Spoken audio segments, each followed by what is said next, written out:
Hello friends, welcome back to our channel. అందరూ ఎలా ఉన్నారు? నేను మీ ఎంసీఏ అబ్బాయి భార్గవ్. రేపటి కోసం గైస్, చాలామందికి ఏపీ ఐసెట్ కౌన్సిలింగ్ రిజిస్ట్రేషన్ చేసేటప్పుడు ఇన్కమ్ సర్టిఫికేట్ నెంబర్ ఎంటర్ చేస్తే ఇన్వాలిడ్ అని వస్తుంది, లేదంటే ఎక్స్పైరీ వస్తుందంట. అండ్ అలానే ఫీజు రియంబర్స్మెంట్ అంటే ఐసెట్ అప్లికేషన్, కౌన్సిలింగ్కి ఐసెట్ అప్లికేషన్ సబ్మిట్ చేసిన తర్వాత అప్లికేషన్లో ఫీజు రియంబర్స్మెంట్ దగ్గర నో అని ఉంది.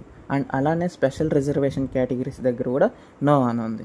అంటే ఎందుకు ఇలా వచ్చిందో నేను మీకు ఈ వీడియోలో డీటెయిల్గా ఎక్స్ప్లెయిన్ చేస్తాను. అండ్ అలానే ఐసెట్ కౌన్సిలింగ్ రిజిస్ట్రేషన్ అప్పుడు ఎలాంటి సర్టిఫికేట్ అప్లోడ్ చేయాలి అండ్ ఏమేం సర్టిఫికేట్స్ అప్లోడ్ చేయాలో ఈ వీడియోలో క్లియర్గా ఎక్స్ప్లెయిన్ చేస్తాను. ఎలా అప్లోడ్ చేయాలి, ఏ విధంగా అప్లోడ్ చేయాలని. ఈ వీడియోని స్కిప్ చేయకండి, ఓకేనా?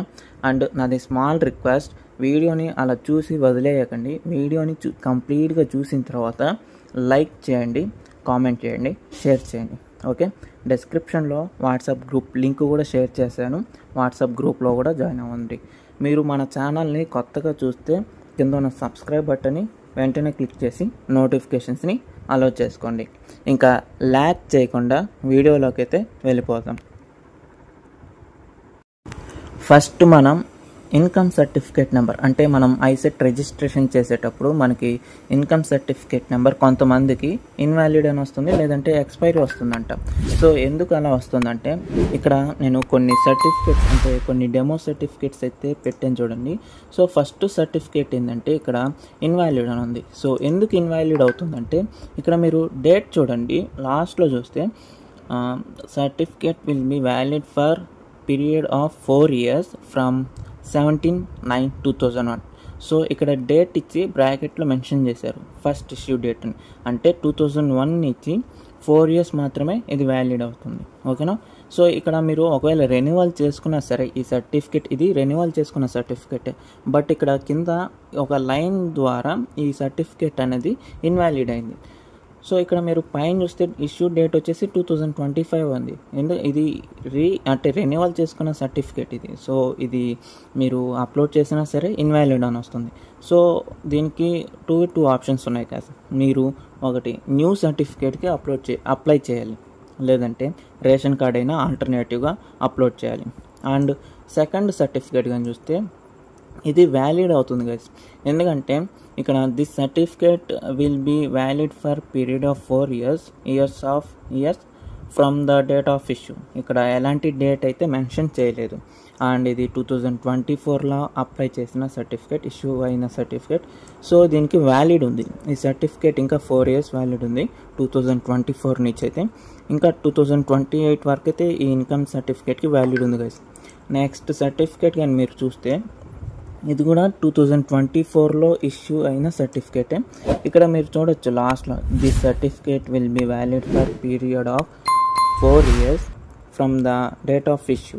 ఇక్కడ ఎలాంటి డేట్ను కూడా ఇక్కడ మెన్షన్ చేయలేదు. ఇది రెన్యువల్ చేసిన సర్టిఫికేట్ కాదు. సో మీరు సర్టిఫికేట్ని రెన్యువల్ చేసుకుంటే పైన నెంబర్ అనేది RIC అని వస్తుంది, ఓకే? మీరు రెన్యువల్ చేసుకోకుండా న్యూ సర్టిఫికేట్ అయితే IC అని చెప్పి ఇంకా మనకి ఇన్కమ్ సర్టిఫికేట్ నెంబర్ అయితే వస్తుంది, ఓకే? ఒకవేళ మీకు ఇన్వాలిడ్ అని వచ్చి ఎక్స్పైరీ అని ప్రాబ్లం కానీ వస్తే మీరు ఆల్టర్నేటివ్గా రేషన్ కార్డు అప్లోడ్ చేయొచ్చు, లేదా మీకు తొందరగా ఇన్కమ్ సర్టిఫికేట్ వస్తుంది అనిపిస్తే కొత్త ఇన్కమ్ సర్టిఫికేట్కి అప్లై చేసి మీరు అప్లోడ్ చేసుకోవచ్చు, అంటే అప్లై చేయొచ్చు ఐసెట్ కౌన్సిలింగ్కి. సో నెక్స్ట్ కేసు కూడా చూడండి. సో ఈ సర్టిఫికేట్ చూస్తే 2025 లేటెస్ట్ సర్టిఫికేటే, ఓకేనా?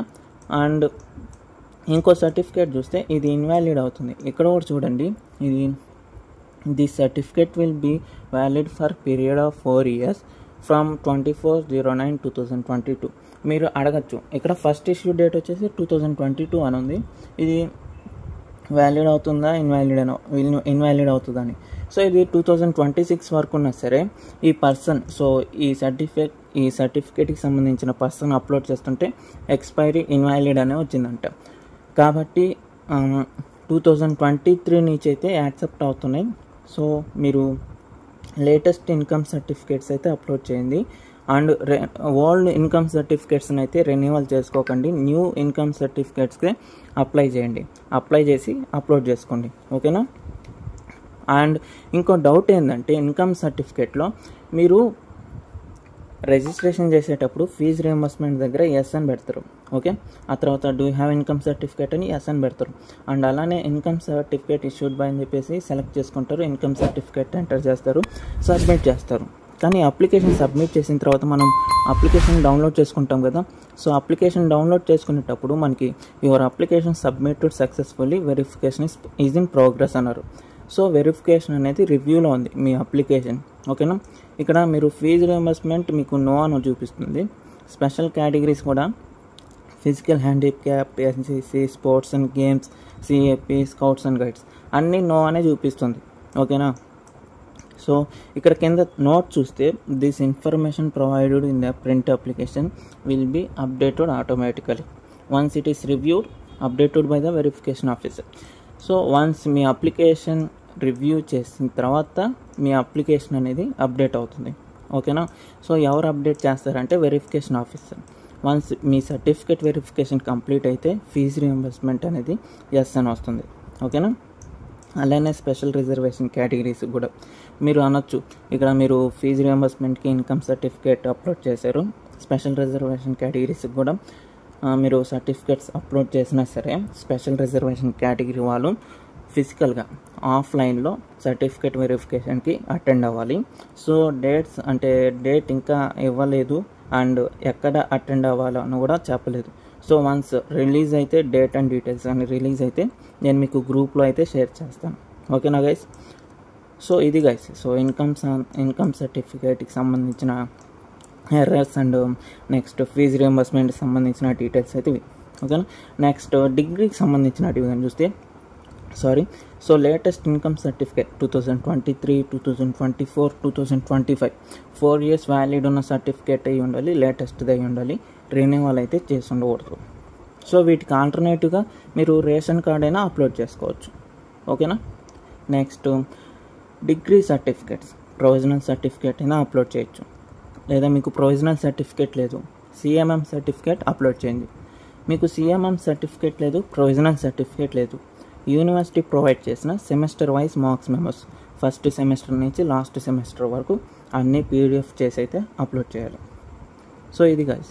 అండ్ క్యాస్ట్ సర్టిఫికేట్ అంటారా, క్యాస్ట్ సర్టిఫికేట్కి వ్యాలిడ్ ఇన్వాలిడ్ అలా ఏముండదు, ఎక్స్పైరేషన్ ఏముండదు, మీరు ఏ ఇయర్ క్యాస్ట్ సర్టిఫికేట్ అయినా అప్లోడ్ చేసుకోవచ్చు, దానికి ఇబ్బంది లేదు. అండ్ వన్ మోర్ నోట్ ఏంటంటే రేషన్ కార్డులో మీ నేమ్ అనేది 10th క్లాస్ మార్క్ షీట్లో ఎలా ఉంటుందో అలానే ఉండాలి, అలా ఉంటేనే మీది వెరిఫికేషన్ అనేది సక్సెస్ అవుతుంది, లేదంటే రిజెక్ట్ చేస్తారు.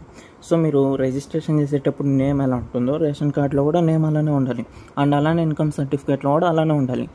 స్పెల్లింగ్ మిస్టేక్ ఉన్నా సరే రిజెక్ట్ అవుతుంది. క్యాస్ట్ సర్టిఫికేట్ కూడా మీ నేమ్ అనేది కరెక్ట్గా ఉండాలి, ఓకేనా. సో క్యాస్ట్ సర్టిఫికేట్ అప్లోడ్ చేసిన వాళ్ళకి చెప్తున్నా, వన్స్ ఇది కానీ వెరిఫైడ్ అయిందంటే మీకు వెబ్ ఆప్షన్స్ అయితే ఎనబుల్ అవుతాయి. ఓకే గైస్, ఐ థింక్ మీకు ఇంకా ఏమైనా డౌట్స్ ఉంటే కింద కామెంట్ సెక్షన్లో కామెంట్ చేయండి, నాకు పర్సనల్గా డిఎం చేసినా నేను మీకు రిప్లై ఇస్తాను. అండ్ వాట్సాప్ గ్రూప్లో కూడా జాయిన్ అవ్వండి. Thanks for watching.